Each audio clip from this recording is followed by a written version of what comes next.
Hello, I'm Rosalind Esche of dearreader.blog. Welcome to our crime scene podcast, which focuses on crime fiction writers. Today I'm in conversation with David Henty about his career as art forger turned legitimate copier of famous artworks and his recent venture into crime writing. I met with David at his studio just outside Brighton and started by asking him if he finds some artists easier to copy than others.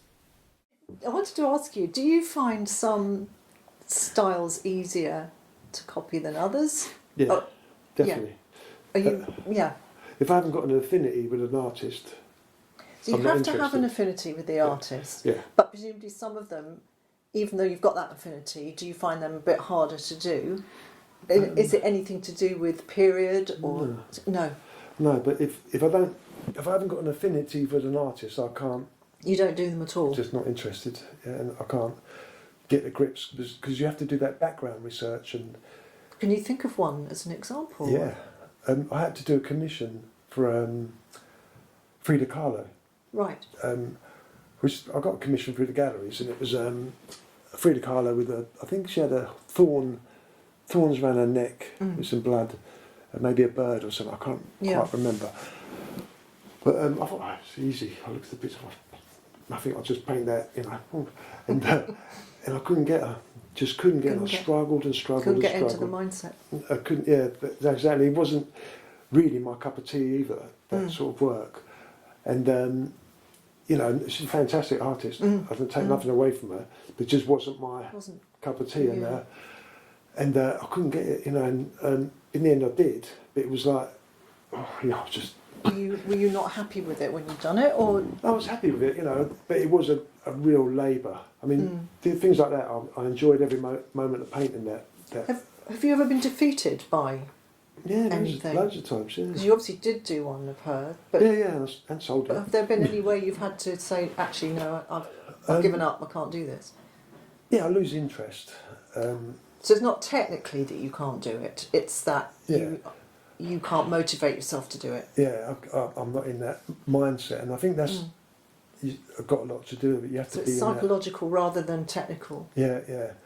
I've got some down in the basement. I've got some Monets, 2 Monets, House of Parliaments, and 2 Van Goghs. I just lost interest in, and I know the galleries want them, and I've sketched them out and painted most of it.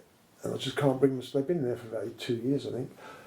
I can't bring myself to finish them. There's 4 big canvases down there, and I just lost interest in them. Really? Yeah, and that's interesting. Yeah, and I just haven't bought myself. And it's not the money side of it, because I could sit down and paint them, and and go and earn myself some money. But that's not how creativity works. I don't think. I can't. I like. The money's a byproduct, obviously I like thing, but it's not what I do it for. And how do you get drawn to particular artists? Is it because you do such a lot of reading and research and learn a lot? One thing leads to another, and does that lead you on to another artist and then another? Yeah, it does actually, because Modigliani was one of my favourites, and then it led me on to Soutine, that I'd never heard of. And I love doing Soutines, I love him. And then I got really into his story and everything else. And I felt a real affinity. I did a load of Soutines for a restaurant in Mayfair, funny enough. I think you find these artists, but if they've got to be interesting, they've got to be. I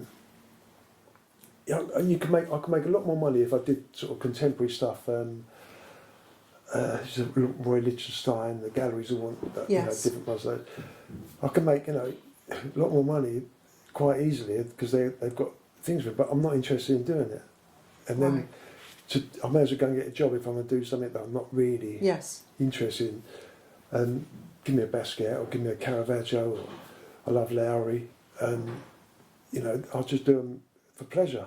Yes. And I really enjoy it. And Fragonard, you obviously got into Fragonard because... I didn't. Oh, you didn't? That was... I had to do the...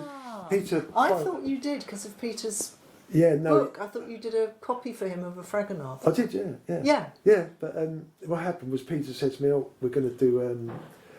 for the launch of the book, would you do a Fragonard? I think they can auction it off for charity, I think. Mm-hmm. I'm not sure. And I thought, well, he's not really, it's a bit chocolate boxy for me. Right. Okay. So he's not really what I wanted to do. But I said, yeah, I'll do one. And he sent me over from the book. He said it has to have some water in the background, 2 lovers, a statue. Yes. What was the other things? A couple of other little caveats in the thing. So anyway, so I was looking at Fragonard. I've got a few pictures of Fragonard and stuff, and I made one up. Did you go to the Wallace collection or anything like that? No, I didn't. They've got the swing anyway. Yeah, haven't they? yeah. But I couldn't. I had that diagnosis at the time, and I was just wanted to get it done. So what I used to do, how I did it, was I'd get up in the mornings early, and I'd do an hour a day on it, and that was all I could manage. Until So it was you really done. couldn't get into that? No, I couldn't. No. Did you And, tell Peter that? No. No, that's the Although something does come up in Picture You Dead, doesn't it? I'm racking my brains here. Doesn't a character? Somebody say, is it not Daniel Hegarty? Somebody says Fragonard's a bit chocolate boxy, or he's. Oh, do they? It might be me because I found him. From going from Caravaggio, who's gritty and earthy, to doing something fluttery and sort of butterfly like that. Yeah. I found a bit of a thing, but the one good thing, I bought all those French frames, and I had a lovely period French frame which we framed it in. And I think the frame was better than the painting, but but we aged it up really well, and it did look alright actually. And has Peter got that now hanging in his Peter's house? got it. Yeah, but Peter's got a few of my pictures. Has he? Yeah. He had a Lowry. I gave him a Lowry years ago, and he said he had Tim Wanacott came round his house for dinner. And he was looking at Peter's Lowry and he said, "Oh, it's definitely genuine." Peter said, "Well, I had to tell him that I know David painted it." But he's got a few of my pictures. He's such a lovely guy, Peter. He's a real because he's very famous and very well known and stuff. And he's just he comes in. He's just a really nice, just very down to earth, isn't he? down to earth. He's Very. Yeah, just a lovely guy, and he's very interested in what you're doing. And we had a rapport before because of the book that Graham and Peter wrote. So we had, I'd met him and stuff, and obviously I knew Graham. I know I like Graham. I must say I really like him. I really like him. Yeah, he's a great guy. Very nice person. And now that's all behind us. And you can be friends now. Yeah, we are. I texted him the other day. We've gone in. We've both ended that sort of period, and now we're on to he's writing books. Yes. Apparently, he's very good. He is. Yeah, I haven't read one yet. But Very good. I And his saw other the one's coming reviews. out soon. Yeah, Worth reading.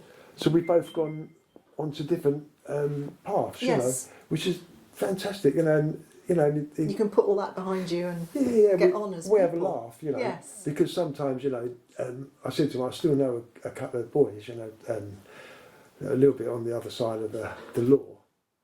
A couple of my old friends, You and still know them, yeah. yeah. I mean, they're still, friends of mine. And I said to Graham about it the other day. I said, one of my friends, he's retired now, but he was an armed robber and stuff. He was a school friend of mine, and he went down that path, and he ended up doing a long, long time in prison. Sorry about my stomach. I said to him, I was talking to him the other day, and he said, if you ever want another perspective when you're writing a book from how we'd look at it or how he'd look at it. What, Graham? Yeah. Because Graham's looking from the That's policing kind. side. Yes, of course. And the other guy's looking from, we won't answer that phone because we won't look, use that phone because of the stuff they take that Graham might not have. It's another angle. So we chat about things and we, it's funny, how it's all come about. It's sort of really old-fashioned sort of. Yeah, there was never any cops and bad. robbers, it's sort of. It's a nice old-fashioned feeling what he describes in his book. It's sort of it's a fair cop gov time. There was no thing. Nothing. We got caught. Yeah, And hands up. Yeah, Okay. that's it. We do our time, Fair dues. It's sort of respect. yeah, we got away with a lot more than we got caught for. Yeah. So And he knows that too, of course. He knows that, He's a very bright man. I mean, he knows. yeah. And there's that was the game. Yes. We were Yes. if we fell off or got caught or something, then you take that on your chin and you know, you get on with it. You know, it wasn't personal or anything like that. But no, I met him with. That's how I met Peter, and I got on great with Peter and stuff. And I say he's such a nice guy. And then when he does his research, he'd phone me up when he was writing. He'd phone me up and say, "David, I've got a problem here. I'm the policeman, and you're causing a lot of problems in this book. And what would you do on this? And so we'd talk about little things. Okay, then. Right. And did you manage to help him out? I don't know. I mean, but he would phone up and say, well, what would you do in this situation, or how would you tackle how would you present this painting, or how would you what would you do? And he'd phone me up and we'd have sort of long chats about different funny things. So he does his research really very thoroughly. Yeah. Yes. Yeah. He does indeed. Yeah, he's very meticulous. And as I say, I said to you in the car, he came round one day and asked me to show him how to age a painting up, and I showed him and stuff, and how you crack a painting, and different techniques we use. Yes. Because there are lots of different ones. Some are better than others. Yes. But, distressed guilt and all that crackling and that's it, the way you do it, and he wanted to know the ins and outs. He could be a forger himself now. You've got a rival. That's another thing. How do you call yourself a forger? Is that how you describe yourself? Well, I have up until. Or are you a copyist? No. No, not a copyist. No, because I can paint in the style of an artist, so I can do a new work. Yes. One of the things I want to do is what an art forger would do, is if you had a room full of Caravaggios, like real ones, where they were hanging in the museum, if yours hung next to it, then no one would know. I read the other day, and you probably knew about this, it's years out of date, but a friend drew my attention to it. There was a Dulwich Picture Gallery. Then they changed the They things, did that in 2015. The Chinese copies. Yes. Yeah. And they invited people to come in and see if they could spot it. Yeah. Did you go and have a look? I didn't actually, No.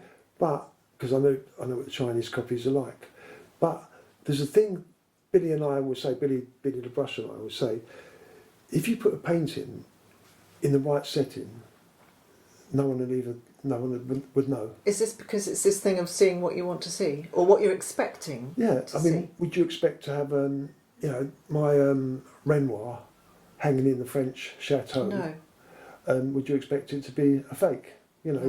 Sitting there with all the other French artists and stuff. Or I did a painting a little while ago for a guy who's got a stately home, and he's got Van Dycks all up the hallway. And he said, he's grown up in the stately home. He said, that's all his ancestors and stuff. And my painting fits in there nicely, But so no one would ever look, So it's about context and expectation, isn't it? Yeah. And one of the things I thought about doing was when I paint this lost Caravaggio. Yes. He's really funny, the guy who owns the stately home. And I was thinking about putting it into asking him to put it into his house in a corner somewhere, and getting the local antiques or auctions round to have a look at some stuff, and then sort of discover the Caravaggio and see what they'd say, because it would cause a worldwide sensation, a new Caravaggio. Obviously it being on aged canvas and it's cracked and it's got enough distress to make it of the period. Would you own up? Well, that is the question, because would I own up? Because the last one made, and I went and saw it. It was in Carnegie's. They found the Toulouse Caravaggio. It's a version of Holofernes, Judith and Holofernes, in a loft in France a little while ago, at school, and down in Toulouse. But anyway, he went around the world doing the things, but the main experts didn't comment on it, and they had a couple of opinions. But I went and looked at it at Carnegie's, and I thought, well, I've seen loads of I've seen them in Italy, I've seen them all over the place. I thought that's not good. And knowing that I've painted Caravaggios and knowing how he does it, how meticulous he is with hands and different things, that's too weak. It's not a Caravaggio. Right. But I think it's sold. We were going to go down and watch the sale, down in Toulouse, and I got a phone call a few days before not to come down because it was sold prior to the auction. I think it was 140 million. Yeah. So, when And you're ask, convinced it wasn't? it wasn't. It was, and they reckon it was done by. I think his name was Finster, something like this. He was a friend and a follower of Caravaggio's. Caravaggio probably started the canvas, had to move on, and he's finished it. You often get that attribution, don't you, in galleries of the school of or workshop of. Yeah. But it made it, went through as a proper one. So I was thinking, would you, the prospect of 100 million or so, would you own up, and would it make a difference, because that's the thing with being a forger or not even a forger, someone who's really interested in that art. What I'm trying to do is carry on where he left off. So fill some holes in his legacy. So is that faking it, or is it, if you can stand in his shoes and paint and learn every sort of thing he does, all his little ways and his little, the way he puts paint on the builds layers up, and is that a fake? Is that a forgery, or is it, Well, I don't know. I suppose you could either not own up, or I suppose say, this is me, I know what he would have done. This is what he would have done for this lost painting. For 100 million? But for 100 million... Would you own up? But you told me you're not in it for the money, David. Oh, no, I'm not. But 100 million... I shall keep an eye out for this then. Yeah. Well, You'll have to kill me because I might be able to tell someone that. Well, I've got... I proposed this. I was talking to someone who makes films and stuff, and I said about doing this because we are going to do it. I said Freudian slip there. We are going to do it in a straight way. David Forrest, my friend, the Caravaggio expert, is going to document it, and he's going to, he knows all the little bits and pieces, so they wouldn't be wearing that, or they, so he was going to write a book about it, and I was going to do the painting. So we are. So it will be documented up front. Yes. But whether we release the book, I don't know. But we were. I was talking to someone about filming it a little while ago. I mentioned it to someone who's interested in doing some film work, and they were really interested in the project. So would you be filmed painting with people? Yeah, I'd be going to Florence and Rome and stuff, looking at Caravaggios, and then painting over there, because then you just keep going referencing all the time his paintings, Yeah. So you get that mindset, basically. One of the things I did when I went to the museum to look at the Supper at Emmaus, I didn't look at any other paintings for 2 days in the National, because I just wanted tunnel vision Focus. to see that painting, and then I walked out like that, my eyes blinking. Yeah, not looking. Yes. Yeah, because otherwise you dissolve, Yes. You dissolve it a little bit, you Yes. know. And so yeah, that was it's just part of my method, what I do.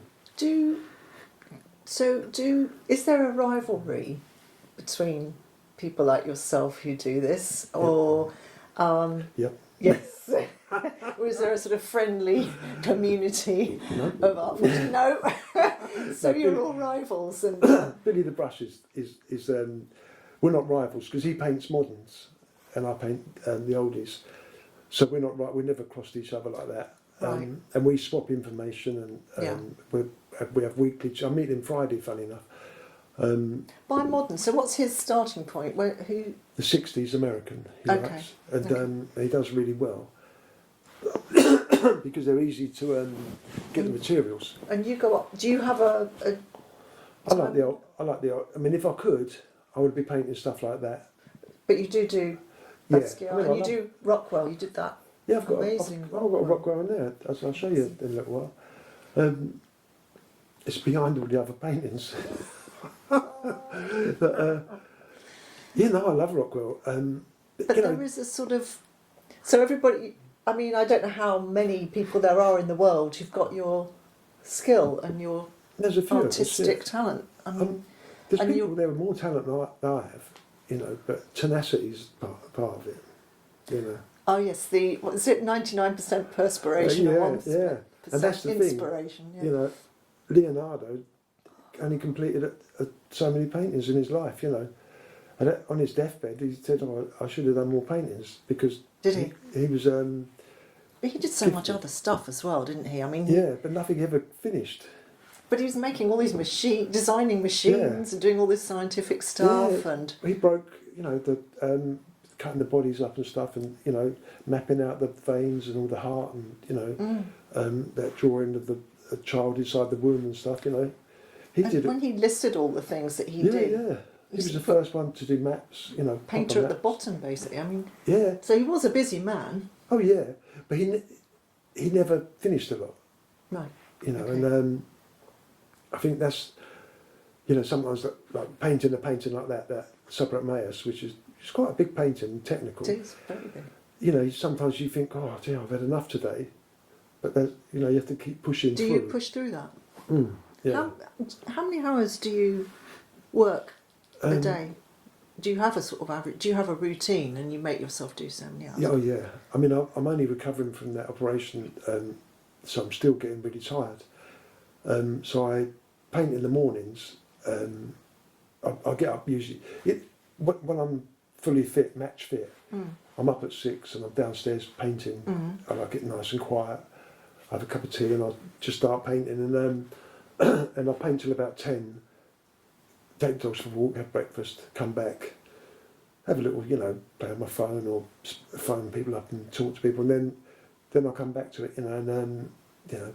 But at the moment, I'm getting up about 8, painting for a couple of hours, and 2 or 3 hours, and I'm tired. I'm blowing myself out, you know, because I could only get out of bed a little while ago, so it's, you know, sort of, it's a slow recovery. Of course, yes, it will be, won't it? Yeah, they said a year to recover from this. That's without sepsis, yeah. So yeah, you know, because it's 10.5 hours surgery, so it was, big, you know, and I've never had even a stitch before. So, really? Yeah, so it was quite a shock. So you've always been fighting fit? Yeah. I mean, I do kickboxing, karate and stuff. I've got black belts in those, and I did boxing when I was a kid, and won some titles and stuff, and so we've always, my whole family's always been, you know, like that. Are you going to spend this downtime when you're having to rest and convalesce reading and researching artists? Yeah, I find it hard to read because my eyes get tired. Concentration, yeah. Well, not so much that, my eyes just get tired. You just get tired. So I listen to books. I listen to a lot of stuff, and one of my tricks, funny enough, is to get in the flow, because we were talking about that. Yes, the flow state. Yeah. Is because your right side of your brain, I think it's the right side or left side. One of them is sort of like artistic, and one isn't. You know, it's more the things you do. You know, natural stuff. Yes. But I like to, when I'm painting Caravaggio, for instance, I'll have Caravaggio on the YouTube and a documentary or something like that, and this part of my brain listens to that, and then it's sort of, so it's focused on listening to that and stuff, and this side paints. And, at the same time. Yeah, and I find that sort of quietens that side of the brain down, and it allows that subconscious thing, and then. So it doesn't distract. It's just you're absorbing it. No, another thing I can do, which I talked about with Bruce from the Dickinson. Yeah, from Iron Maiden. Is I can paint left-handed, and I've a theory that Caravaggio was left-handed, because when I was trying to paint him, I was finding it really difficult. I just couldn't quite get the finish, and it's only when I started painting him left-handed that I worked out, you know, that it's easier to do. That it worked. All of a sudden, it's like it just clicks. And I was mentioning this to Bruce Dickinson, and he said it's so funny. He said when he's been fencing for years. He's an Olympic fencer. Yeah. And he said I went in there one day. He said I said to my fencing instructor, he said I want to try the other. I fancy sword fencing left-handed. And so the So I said, all right, try it. And as soon as he did it, his instructor said to him, you're a natural left-hander. A lot of fencers are. They fence left-handed. Most of the best ones are left-handed. And he said, ever since then, he's fenced left-handed. And I said, it's so funny, because Caravaggio, I painted him left-handed, because it just flows. And we had this long conversation about, the right side of the brain, the left side of the brain, and you're able to paint left-handed as I've always been able to do it. right-handed. Yeah. Not as good now because I haven't practiced so much, but when I'm on my game, because you have to get, it's like a football player or so, you have to get fit in to training. do this. Yeah. But when I'm on my game, I can paint not as well, but I can paint quite well with my lefty, as left-handed. And one of my tricks was I used to be able to paint two paintings at the same time, one with left and one with right. Yeah, just for a party trick. Yeah. Well, I used to do it. What happened when I was in prison and I was painting? You only had a certain amount of time before you went back to your, to your cell and stuff. So I was doing paintings, and I was really getting, I knew I had a time limit, so I paint with both hands to get the paint on, so I could do it quicker. And as from there, I found out I could paint left-handed fairly easily, and I haven't done it as much since. But when Caravaggio, the key to Caravaggio was when I was copying him. As soon as I switched to the left, he worked. Before That's then, really interesting. I couldn't quite crack him. As soon as I switched to a lefty, it just flew out. But presumably there's no sort of documentation that you can there's no look documentation. it up in. But he was. There is certain stuff that David, the Forrester professor, that it sort of clicked because he was described as dark and evil, and in the old days, being a lefty was to do the dark arts. Sinister. Sinister. That's Latin for left, isn't it? Yeah, that's exactly what I was trying to remember. Yeah. And that's what they called him, sinister. He was all these things. And how interesting. And when I told David Forrest about it, and it clicked with him as well, and he went, that's, Did it? I think you might have hit the nail on the head, because he was called sinister and dark, and he was. Should write something about that. Well, he's going to put it in his. Is he going to do it in your work together? Yeah, and also he discovered, because one of the paintings in the French church, French Hazy, I forget what it's called now, but in Rome, the one on the left-hand side is where I think it's calling it St Matthew's, where he's this all St Matthew, isn't it? In there. Yeah, and there were 3 paintings. Is that right? In that's this it. chapel? Yeah, that's it. And yes. This is the left-hand side one, where Jesus is pointing towards Matthew, but you don't know which one is Matthew, whether it's a money collector or the guy sitting next to him. Right. But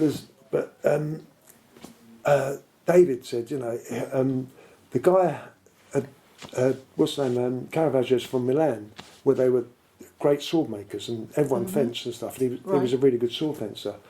But he'd have known all about swords from an early age because that was their main, they were famous for. One of the guys sitting with his back to you, his sword hilt is pointing at one of the guys, I think it's a money collector. Right. Because there was always a different critics didn't know which one he was pointing at, They're both there at the end of the table, and he's saying, well, I think that's one of the pointers things. So this is, we can't prove it. You can't prove any of it, but it's sounds. You can't disprove it either. No. How intriguing. Yeah.